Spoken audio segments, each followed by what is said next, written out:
9월 민주 언론 실천상 저희가 방금 그죠? 또라이브 시작하기 직전에 저희가 그 시상식을 했는데요. 주간 경향의 공장장 가라 사대 팀에서 수상을 하셨습니다. 일단 박수로 축하를 축하드립니다. 감사합니다. 너무 축하드립니다. 그래서 제 오른편에 이호상 기자님 예. 나와주셨고요. 왼편에 이재덕 기자님 나와주셨습니다. 네. 반갑습니다.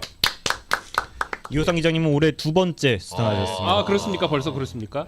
대단하십니다. 지난번 그러면은 수상작이 뭐였죠? 오광수 민정수석 인사검증으로 상을 받으셨습니다. 굵직굵직한 보도를 통해서 감사합니다. 그때도 주간 경향에서 하신 거예요? 예. 맞습니다. 그때도 주간 경향이 있었습니다. 그렇군요.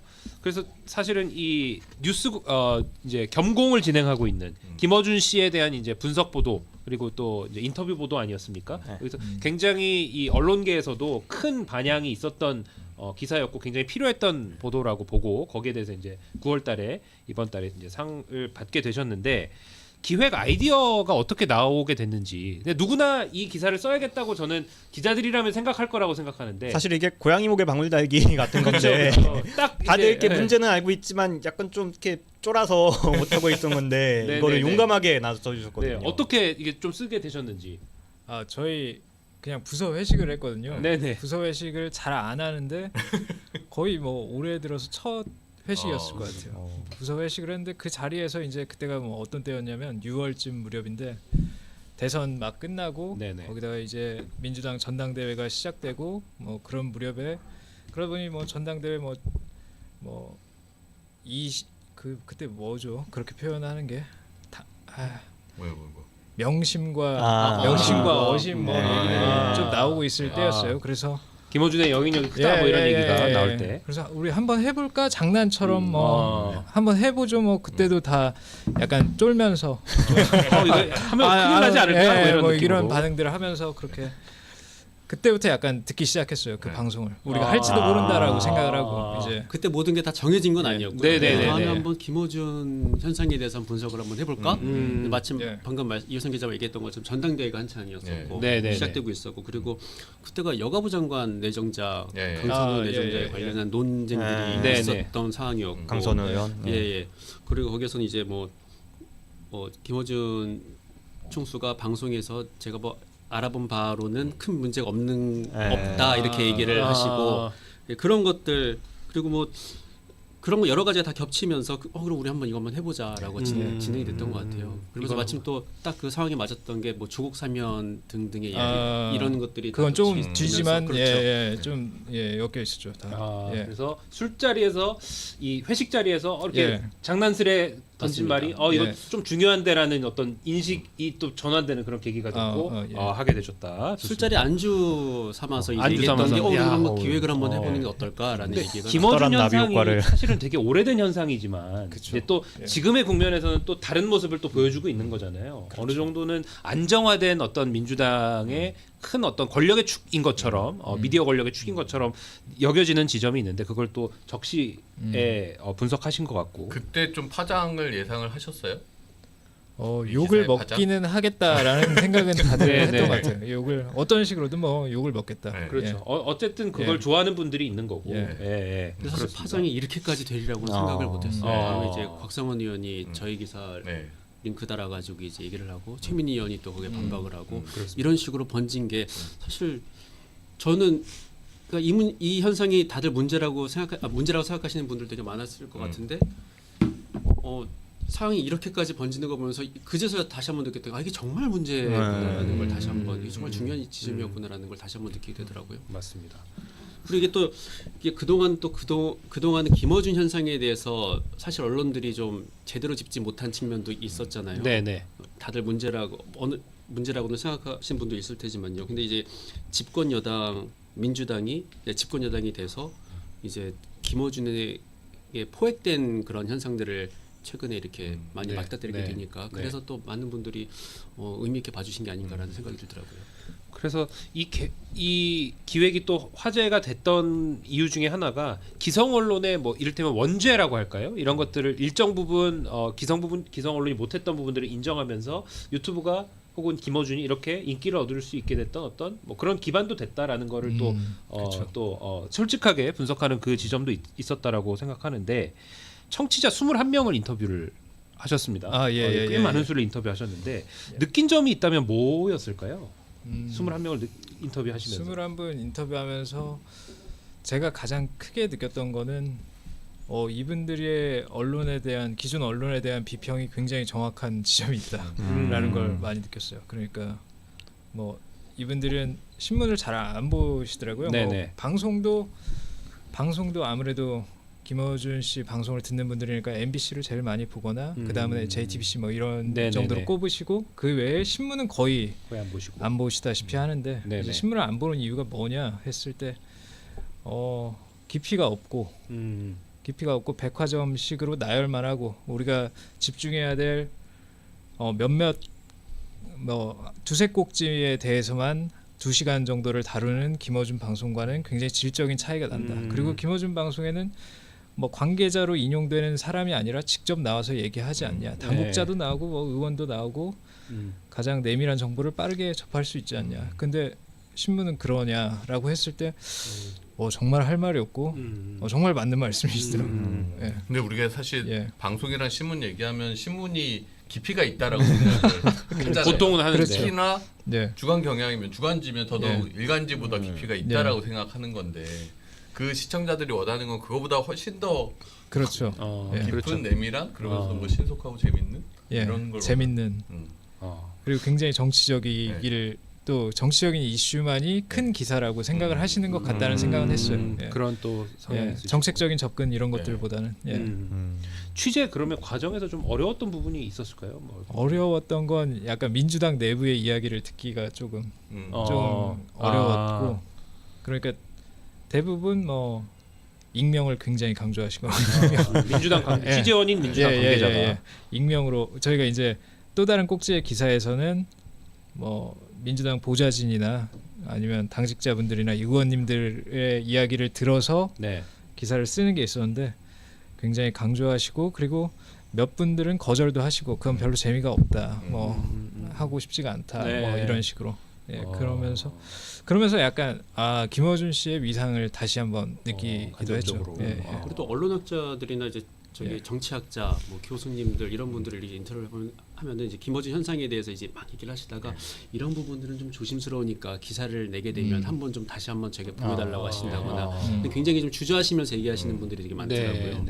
그런 게 어떻게 보면은 김어준 현상의 그 갖는 무게 이런 걸 뜻하는 게 아닌가라는 생각도 들었습니다. 그 팬덤의 또 어떤 뭐 성향이라든지 이런 것들도 보여주는 것이고.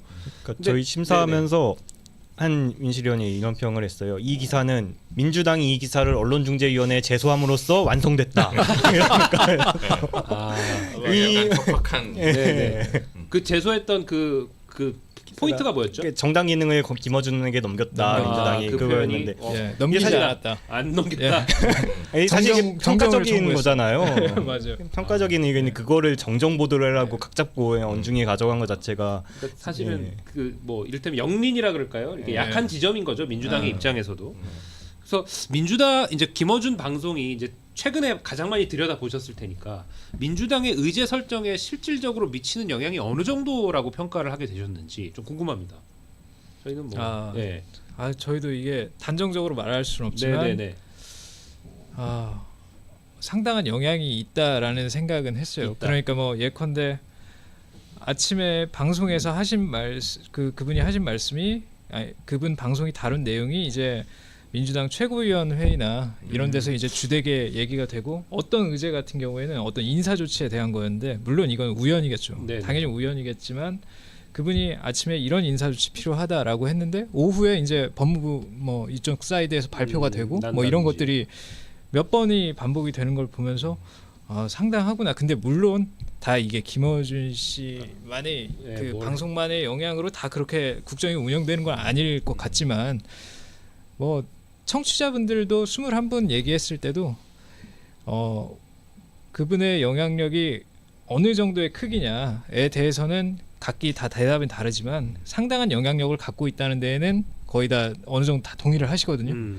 실제로도 굉장히 어떤 프레임을 잡는 것, 어떤 사안을 해석하는 것에 대해서는 민주당에 굉장히 큰 영향력을 미치고 있다라고 부인할 수 없다. 부정할 수 없다고 생각합니다. 제가 예.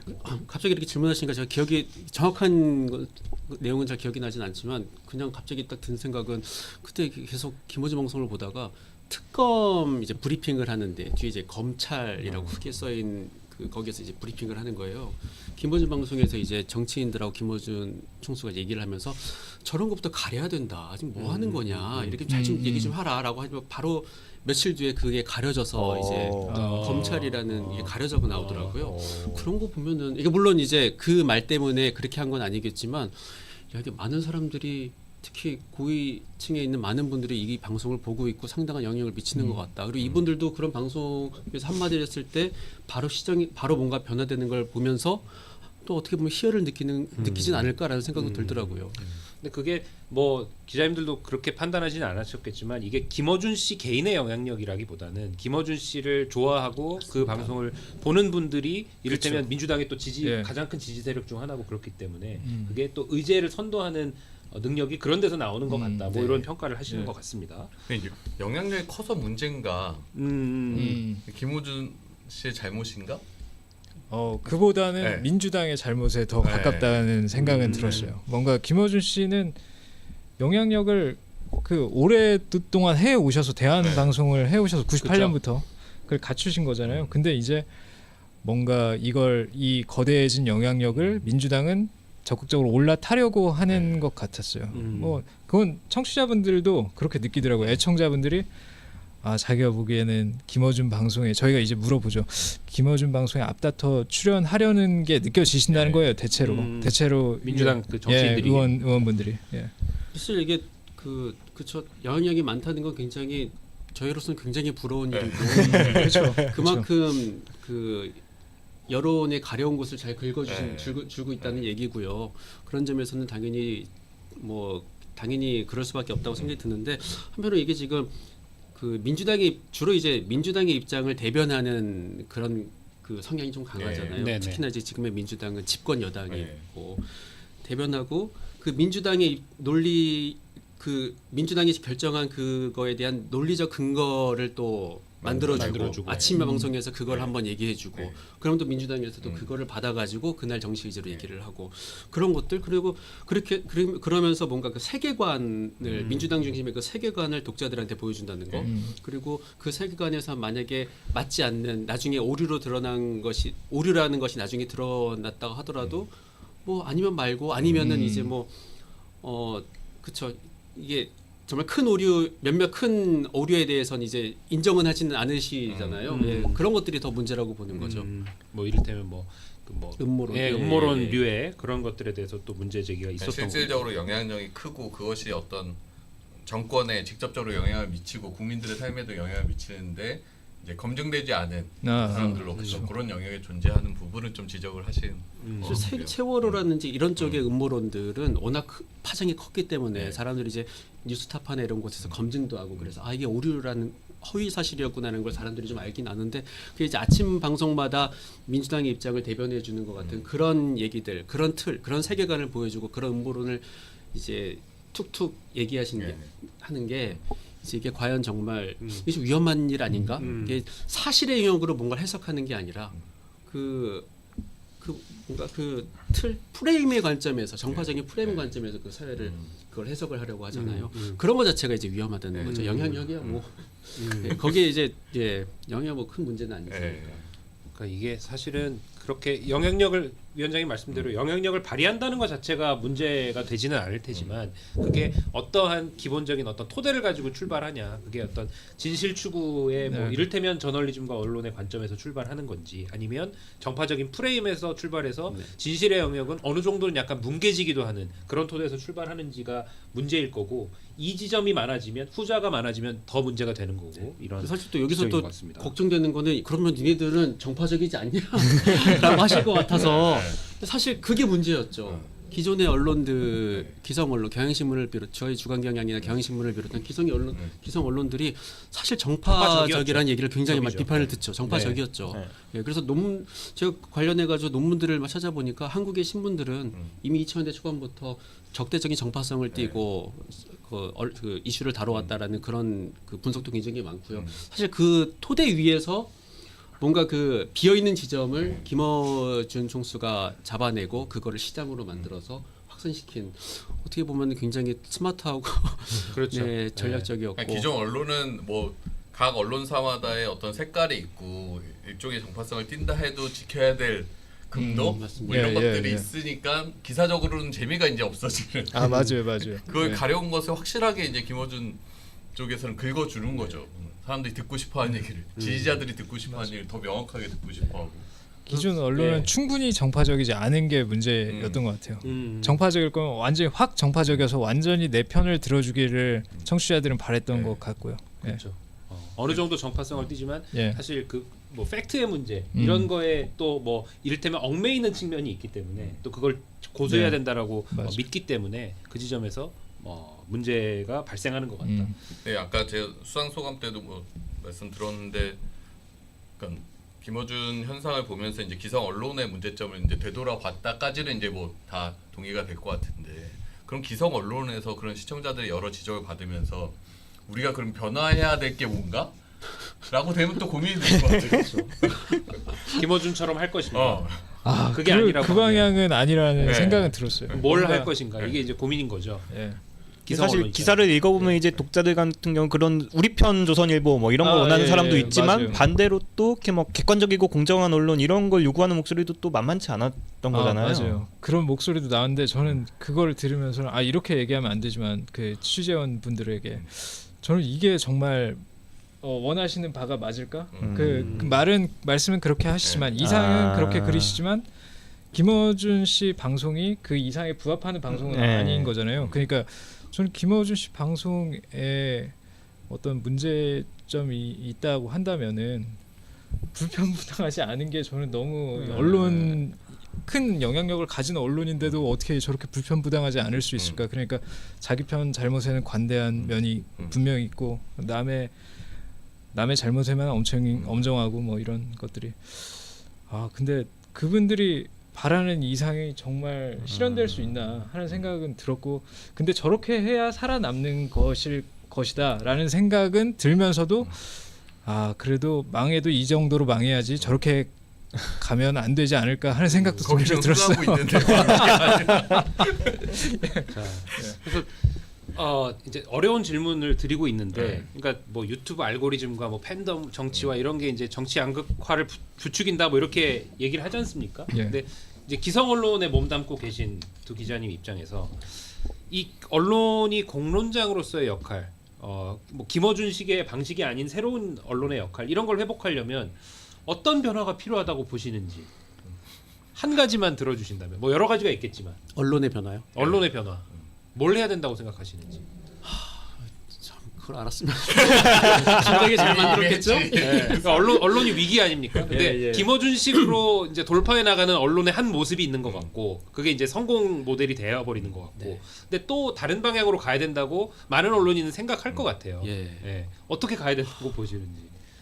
저는 근데 약간 해도 안 될 것 같긴 한데 안 되겠지만 안 될 것 같은데 약간 신문 기준으로 생각하면 한 면에 한두 개의 기사만 들어갈 정도로 좀 지금 기사 생산 건수가 너무 많은데 기사 생산 건수를 줄이고 깊이를 좀 추구를 많이 했으면 좋겠다는 생각이 들어요. 그냥 점점 데일리의 여건이 안 좋아지는 것 같아요. 저는 그래서 데일리 피해 있긴 하지만 네네. 되게 생산 건수가 너무 많아지고 그러다 보니 한 면에 한 대여섯 개씩 들어가는데 이걸 저도 아침마다 신문을 어거지로 받아서 읽고 있습니다만 이게 눈에 안 들어옵니다. 좀 차라리 깊이로 가서 아니 그 청취자분들이 하는 말씀이 그거예요. 아니 네이버에 그 올라오는 기사들도 읽는데 뭐 언론사가 많으면 뭐하냐 다 똑같은 기사 계속 찍고 있는데 이런 얘기 하시거든요. 그러니까 우리만의 기사를 써야 되지 않을까. 이게 어떤 내용이든 우리만의 기사를 깊게 쓰는 게 맞지 않을까. 다 쫓아가느라 그거 안 써도 되는 보도자료까지 다 쓰지 말고. 근데 그거는 엄청나게 과감한 선택인 것 같더라고요. 우리 내부에서도. 예. 선택과 집중이 네. 필요할 네. 정말 필요한 때다라고 하죠. 혹시 기자님께서 아, 넘어가야 될 줄 네. 아셨죠? 이호선 기자 말한 것처럼 깊이 있는 분석 기사는 다들 지금도 원하는 것 같아요. 네. 원한다. 근데 이제 기존의 일간지나 저희 기존의 기성 언론에서는 그걸 잘 제대로 다루지 못한 측면이 있는 것 같고 또 보면 출입처가 굉장히 효율적인 취재 방식인 네. 거잖아요. 네네. 비용이 잘 들어가 네. 적은 비용으로 네. 최대의 효과를 낼 수 네네. 있는. 가성비가 있죠. 그렇죠. 그러다 보니까 이게 어떤 이슈는 그 출입처가 애매해서 뭔가 네. 팀과 네. 팀 간의 네. 부서와 부서 간의 그 벽 사이 어딘가 존재해가지고 다루지 못하는 거 내가 다루긴 좀 애매하고 이렇게 다루기 좀 귀찮은데 저 팀에서도 안 하고. 그렇죠. 그러다 보니까 이제 그 여러 사안을 같이 종합해서 봐야 될 기사들이 잘 안 나오고 네. 한쪽에서만 기사 한 부서에서만 관련 기사를 쓰게 되고 아니면은 이 부서 저 부서 미루다가 그 사안을 놓치게 되고 이런 것들이 그 언론 기성 언론 우리도 그렇고 기성 언론들이 좀 많지 않나 이런 거부터 좀 그 기존의 가성비 높은 취재 시스템 요거 자체에 대한 고민도 좀 해봐야 되지 않을까. 사실 그런 고민들을 하고 있는 언론사들이 꽤 있긴 하잖아요. 특히 네네. 기획 기사에서 어떤 식으로 좀 만들어 가야 될지를 고민하는 그런 그 회사들이요. 네네네. 그런 거 보면서 이제 우리 좀 저렇게 좀 갔으면 좋겠다라는 네. 생각도 들고요. 언론도 굉장히 문제긴 한데 이제 양당 그 사실 이게 그동안 우리는 시민들의 정치 참여에 대해서 굉장히 많은 정치 참여 해야 된다. 그렇죠. 투표율이 그렇게 낮다, 막 그게 이런 얘기 많이 했죠, 민주주의야라고만 예전에. 얘기를 해왔잖아요. 근데 이게 지금 이게 특정 우리 사회가 양당제 사실상 양당제로 돼 있다 보니까 네네. 사실 이 정당이 지지하는 시민들 이 정당에 지지하는 시민들의 목소리만 그 사람들만 참여하는 구조가 네. 되지 않았나? 이게 언론도 그렇게 반영되는 것 같고요. 사실 이게 지금 양당제와 정파적인 언론 생태계 그리고 팬덤 정치 이게 다 하나로 묶여서 가고 있는 상황이 아닌가. 그렇게 되면 결국은 언론도 언론의 역할도 중요하긴 하겠지만 사실 이 정치 시스템 자체도 좀 바꿔볼 필요가 이거 어떻게 바꾸죠? 그러면서 이게 이 양 정당이 대변하지 못하는 사람들의 목소리, 이 사람들의 정치 참여도 어떻게 할 것인가 이런 식으로 좀 우리가 민주주의 자체에 대해서 그리고 이 그런 거에 대해서 다시 한번 고민해 봐야 될 필요가 있지 않을까라는 생각도 들더라고요. 지금 시간 없긴 하지만 네. 그 김어준 총수는 기사 나가고 뭐 반응이 없었나요? 특별한 반응은 없으셨던 것 같지만 그 저희가 이제 애초에는 인터뷰도 요청을 드리고 그렇지만 거절도 아니고 이제 아무 답이 없었고 그리고 나중에는 뉴스공장 측으로 저희 뭐 표지 사진 같은 거를 좀 구해볼 수 있을까 하고 화질이 다 안 좋더라고요. 기존 사진들이. 저희 사실 저희 신문에 나왔던 저기 김어준 총수 사진은 전부 다 이제 경공 방송국에서 제공해 주신 거거든요. 그래서 이걸 요청을 드렸고 반응으로는 예. 표지는 되게 마음에 든다. 그랬다고 하시더라고요. 사진은 이렇게 저도 들었어요. 그러니까 질문지를 보냈는데 답변은 답변 없고 없었고. 사진만 보내주셨다. 김어준 총수다운 약간 반응감. 저는 뭐 각자 역할이 든 영역 아닌가 싶어요. 근데 국민들도 모든 언론이 다 뉴스공장처럼 다 김어준처럼 되게 원하진 않는다라고 생각해요. 물론 거기가 재밌고 깊이도 있고 재밌고 그런데 여전히 기본적으로 어떤 사실관계에 대한 좀 명확한 정보를 얻고자 하는 욕구들도 있고 우리가 그걸 얼마나 더 독자들한테 친화적으로 잘 전달할까를 고민해야 되는 역할이 있을 것 같고 유튜브를 통해서 또 시민들이 좋아하는 영역이 있고 기존 레거시 미디어를 통해서 좋아하는 영역 필요한 영역이 있다라고 생각을 해서 그걸 꼭 뭐 상호 받아들일 거 받아들이면서 또 각자의 영역을 갈 거를 잘 찾아야 되는 거 아닌가. 그런 점에서 약간 어쨌든 김어준 현상 자체를 레거시 미디어가 분석하는 것 자체도 되게 약간 용기 있게 느껴진 지금의 상황 자체가 여기 나오는 것도 힘들어요. 맞아요. 무서워요. 어려운 자리를. 참고로 아까 이호상 기자님 아까 오광수 수석 검증 보도 썼다고 했는데 그 전에는 이제 윤석열 검증 보도를 했다가 이제 2년 넘게 수사를 받으신 그만하군요. 정파성을 의심하시면 안 되고 진짜 뼈기자 그러니까 그런 거 의심하지 그런 거 의심하지 않으셨어요. 스스로를 구렁텅이에 몰아넣는 희미가 있으시. 송구민 기자랑 같이 그때 압수수색 고생 많으셨어요. 시원하게 받고. 네. 아무튼 이 기사를 통해서 이 김어준 현상은 또 되게 한국 정치와 한국 언론에 있어 중요한 현상인 것 같고 이건 계속 논의가 되어야 될 의제인 것 같아서 이 기사를 통해서 또 한번 또 생산적인 논의가 이루어지고 또 한국 언론이 또 나아갈 방향이 또 모색이 되는 계기가 됐으면 좋겠습니다. 예, 오늘 두 분 기자님 다시 한번 감사 인사드리고 상바다 또 여기서 마무리하겠습니다. 네. 감사합니다. 아, 감사합니다.